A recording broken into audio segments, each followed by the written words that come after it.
So, navigating modern healthcare can feel a bit like a maze, right? Everything seems to be changing so fast. Yeah, it's definitely complex. It's getting way more digital, and you constantly hear this buzz about, quality and safety. Exactly. And that's what we're diving into today. We've got a bunch of sources that look at different pieces of this puzzle. We're talking the big organizations setting the standards like JCI globally or NABH in India. Right, the standard setters. And then there are groups that actually help hospitals meet those standards, like Supremedic is one example we saw. Support system, yeah. And then really importantly, we're going to zero in on a tool that's designed for you, the patient. That's your patient portal. And the real mission here, I think, is to connect those dots. How do these big quality initiatives actually link up with the tools you use? Yeah, like how does a patient portal fit into this whole picture of making healthcare better, safer? And critically, how can you actually make the most of it? Because it's easy to feel overwhelmed. Just keeping track of your own health stuff is hard enough, let alone the whole system. Totally. So these sources, they kind of offer a shortcut, pulling back the curtain on quality efforts and showing how digital tools are meant to give you a more active role. It's about shifting from feeling lost to hopefully having a clearer view and, well, a bit more control. So these aren't just like high-level ideas floating around. Not at all. The standards, the consultants helping hospitals, the digital tools like portals, they're all meant to directly impact the care you receive, make it safer, better, more efficient. Okay, so understanding how it works, especially how to use something like a patient portal, that's becoming pretty essential then. It really is. It's key to navigating healthcare effectively today. All right, let's start at the foundation then, this big push for quality and safety. Yeah. Tell us about these formal standards and accreditation. Where does that begin? Well, it's interesting. There's this huge global movement towards standardizing care. It's not just a nice idea anymore. For top hospitals, getting accredited against really tough standards is like core to what they do. You mentioned Joint Commission International, JCI. Yeah. They're a massive player globally. Their mission is pretty clear: to enable and affirm the highest standards of healthcare quality and patient safety for all. That's straight from their materials. Highest standards. And they have this honestly incredibly ambitious goal: zero harm and highly reliable care delivery. Wow. Zero harm. Is that even possible in healthcare? It seems so complex. It's definitely the target, the ultimate aim. Maybe not perfectly achievable today, but it sets the direction, a constant drive to minimize risks. Okay. And JCI is everywhere, over 70 countries, thousands of accredited programs. But then you also have national bodies. Like in India, you've got NABH. NABH, National Accreditation Board for Hospitals and Healthcare Providers. Exactly. They're part of the Quality Council of India, but focus specifically on setting benchmarks and running accreditation programs tailored for healthcare in India. They have autonomy, but work with local stakeholders. So, okay, they set these ambitious goals, they write these standards, but what do they actually do day to day? How do they help hospitals, measure up? Good question. They essentially provide the playbook and the grading system. They publish these incredibly detailed standards. Like rule books. Kind of, yeah. Hundreds of specific points covering everything: infection control, how meds are handled, patient rights, you name it. JCI even has its international patient safety goals, specific danger zones they want everyone focused on. Okay. Then they actually send teams of expert surveyors into the hospitals. The inspection part. Right, for on-site surveys, evaluations, meticulously checking how well the hospital is actually doing against those written standards. It's all about measuring, assessing, and giving feedback to drive improvement. And hospitals clearly see value in this. Yeah. Right. The sources mentioned benefits. They talk about like better teamwork. Staff morale often goes up. Getting a competitive edge, community trust. Yeah. Better risk management is a big one. And just building this whole culture around keeping patients safe. It sounds like it really permeates the whole place. That's the goal, absolutely. It's meant to be a systematic way to improve quality, making things safer and more reliable for everyone involved, staff, and crucially, you, the patient. But wow, meeting hundreds of detailed standards, changing whole systems, that sounds like a monumental task for any hospital. especially smaller ones maybe. Oh, it absolutely is. It's a huge undertaking, and you're right. It often requires specific know-how or resources that a hospital might not just have lying around. So is there help available for the hospitals trying to navigate all this? Yes, definitely. And it's a really vital part of this whole ecosystem. That's where healthcare consultancies fit in. Ah, okay. Our sources point to CU75 Consultancy as an example. They act as a sort of trusted partner for hospital leaders. Trusted partner, meaning? Meaning they offer really comprehensive support right from the beginning, like planning and designing a new hospital through to getting the right staff, setting up quality systems. And actually prepping for those JCI or NABH surveys we talked about. Exactly. Direct hands-on help with achieving accreditation like NABH or even NABL for the labs, which is super important. They also help streamline daily operations. And they work with different kinds of hospitals, not just the huge ones. Yeah, the sources say they work with everyone from smaller nursing homes up to big super specialty centers.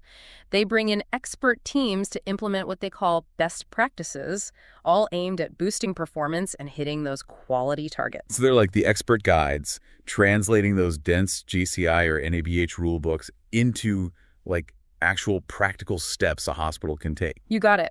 They bridge that gap between the standards on paper and the reality of running a busy hospital. And the benefits for the hospital are clear based on the sources. Yeah. End-to-end help, getting that deep expertise. Saving time and money compared to figuring it all out internally. And feeling more confident they're meeting all the complex regulatory stuff. Precisely. It helps ensure the systems they put in place actually lead to better quality and safety, which, again, loops right back to the whole point of the standards in the first place. Okay, this is starting to connect. We have the standard setters pushing for quality. JCI, NABH, Yes. Yep. The consultants helping hospitals implement those standards. CU75 as an example. Right. Now let's bring it home to Okay. us, the patient. Where do we interact with all this? This seems like the perfect time to talk about patient portals. Absolutely. This is where it becomes really tangible for you.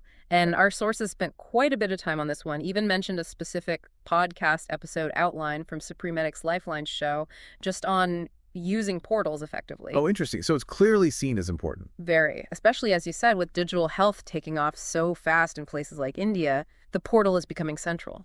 So what is a patient portal, Right. fundamentally? The sources defined it pretty simply, didn't they? Yeah, just a secure online platform provided by your healthcare provider. Simple definition, but powerful tool. I like some of the descriptions. A digital gateway, your personal health diary. It sounds like it's meant to really revolutionize how we manage our health info. That's the potential, yes. But the sources also hinted that, well, maybe not everyone is using them to their full potential. Maybe some people are unsure or even a bit wary of having health data online. That's a key point. There can be unfamiliarity, maybe some mistrust. So a big part of the mission, as highlighted in what we read, is really guiding you on how to get the most out of this tool. Because they're meant to be vital, right? For accessing records, appointments, results. Exactly. They're designed to be your direct line to your healthcare information and your care team, helping you actively manage your own health journey. Overcoming that hesitation is important because these portals are increasingly part of how quality-focused healthcare works. Okay, let's get practical then. The sources had a great do's list. What are the absolute must-dos when using your patient portal? Right, the practical stuff. First off, the basics. You do need to actually engage with it. Sign up, log in, poke around. Just figure out what's what. Yeah, familiarize yourself. What can you do in there? Check records, message the doctor, book visits, request refills, know the features. Made sense. What about the core function, seeing your health info? Huge do here. Access your records regularly, check your medical history, your medication list, summaries from past visits, and especially test results. Okay. And here's a really critical do that might surprise some people. Review your records for accuracy. Accuracy. You mean checking if it's correct. Exactly. Mistakes can happen in documentation. If you see something in your record that doesn't look right, a wrong diagnosis, a medication you don't take, you do need to contact your provider's office, maybe through the portal itself, to get it corrected. It's your health story. It needs to be accurate. That's a really good point. I hadn't thought of it as actively proofreading my own chart, but yeah. What about appointments? Definitely do use the portal for managing appointments if you can. Booking, rescheduling, canceling. It's often way faster than calling. Do set up reminders through the portal or sync them to your phone calendar. And just do glance at your upcoming appointments in the portal periodically to stay organized. Okay, easy enough. Communication. Prescription refills. Yes. Do use the secure messaging feature for non-urgent questions. Things like clarifying instructions after a visit, asking about a minor symptom, following up on something. They're not for emergencies, obviously. Absolutely not for emergencies. And the sources rightly point out there's usually a turnaround time for responses. It's not instant chat, but for routine stuff, much better than phone tag. Right. And do use the portal if it offers prescription refill requests. You can request them and often track the status right there. Super convenient. Okay, managing logistics, Mm-hmm. check. But what about using it to actually understand my health better, like over time? Now this is where it gets really powerful. Do check your lab results as soon as they pop up. You often get an alert. And if you look at a result and think, what does this even mean? Or you're worried, do send a secure message to your provider asking for clarification. Don't just sit there confused or anxious. Good advice. But here's the really cool part, emphasizing the sources. Do look for trends in your data. Trends? Yeah. Don't just look at one blood pressure reading in isolation. The portal usually lets you see your history. Look at how your blood pressure or your cholesterol or your blood sugar has changed over the last few months or years. So you can see if things are going up or down. Exactly. Seeing those trends gives you so much more insight. Are those diet changes working? Is the new medication having an effect? Or is something slowly creeping up that needs attention? It turns raw data into useful knowledge. That's brilliant. Using it like a dashboard for your health. Precisely. And also, do use it to check your vaccination records are up to date and track when you're due for important preventive screenings like mammograms or colonoscopies. So really using it proactively. The sources connected these patient dues to things providers need to do too, right? Like easy sign-up, good messaging systems. Exactly. It's a partnership. Providers need to make the portal easy and effective to use, but your active engagement doing all these do's is what unlocks the real value. And the payoff, according to the sources. Improved communication between you and your team, potentially less admin work for the clinic staff because routine stuff is handled digitally, and overall better coordination of your care, more seamless, hopefully. Makes total sense. Yeah. More info, better communication equals better care. Okay. But security. We have to talk about security and privacy. This is sensitive stuff. How safe is my health data in these portals? Super important question. And the sources were pretty clear. Portals from trusted, legitimate healthcare providers are built with strong security. They mentioned things like two-factor authentication. Like getting a code texted to your phone. Exactly, that extra layer of security. Also, data encryption, scrambling the data so it's unreadable if intercepted, and strict access controls, meaning only authorized people can view your information. Okay, so the tech side is designed to be robust. But surely what I do matters too. My habits impact security. Absolutely critical. And the sources hammered this home as a definite do. Yeah. You must prioritize your own security practices. Like what? Do use a strong, unique password, not the same one you use for shopping sites. If 2FA is offered, do turn it on immediately. It makes a huge difference. Okay, strong password, 2FA on. Got it. And crucially, never, ever share your login details, not with anyone, unless there's an extreme circumstance and you fully understand the implications. Right. Keep it private. And always, always log out when you're done, especially if you're on a shared computer or even just walking away from your own device in a public place. And be wary, do not click suspicious links and emails claiming to be from your portal, and only download the official app from trusted sources your provider gives you. Okay, so it's a shared responsibility. Provider builds a secure system. I use it securely. Yeah. That makes sense. We've kind of gone full circle now, haven't we? Yeah, I think so. Global quality standards. JCI, NABH, driving improvement. Consultants helping hospitals implement. Supreme Medic, bridging the gap. And the patient portal is our direct interface with all that effort. The connection seems really clear now. It really does. That push for quality creates the environment where secure, useful tools like portals become essential for good care. The consultancies help build the necessary systems, including the digital ones. So the portal is kind of where the rubber meets the road for the patient.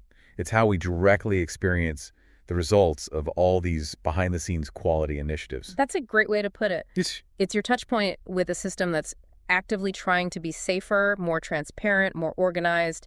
And think about broader initiatives like ABHA in India, the Ayushman Bharat Health Account. Oh yeah, the sources mentioned that briefly. That aims to give you a single ID to link records from different doctors and hospitals. That concept works hand in hand with portals, right? giving you that consolidated view of your health story. It's all part of that bigger digital health ecosystem. It really does tie it all together. So the bottom line from all these sources seems to be patient portals aren't just some optional tech add-on. They're really powerful tools. Absolutely. They're designed to empower you within this evolving healthcare landscape that's so focused on quality and digital access. By actually using them, getting comfortable, checking records, reviewing for accuracy, managing appointments, communicating, and especially tracking those health trends. You're not just using a website. You're taking an active, informed role in managing your own health. You're engaging with the very systems designed to deliver higher quality care. It really is, like that source said, your digital healthcare companion. And using it well saves time, improves that vital communication link, helps ensure care continuity, puts the power of information in your hands. Definitely. And maybe here's a final thought, something for you, the listener, to chew on after this deep dive. Okay. As healthcare keeps pushing for higher standards and gets more connected digitally through tools like portals, maybe even linked together by things like ABHA, think about how your active participation fits in. When you actively manage your health info through these platforms, yes, it benefits you directly. But doesn't it also contribute to making the whole system work better, safer, more reliable for everyone? How so? Well, imagine having your complete, accurate health history easily accessible, not just for your routine checkup, but maybe in an emergency when you can't speak for yourself. Yep. Your engagement, your use of these tools, it's not just convenient for you, it's becoming a really vital piece of building a safer, more efficient healthcare system overall. It's something to think about, isn't it?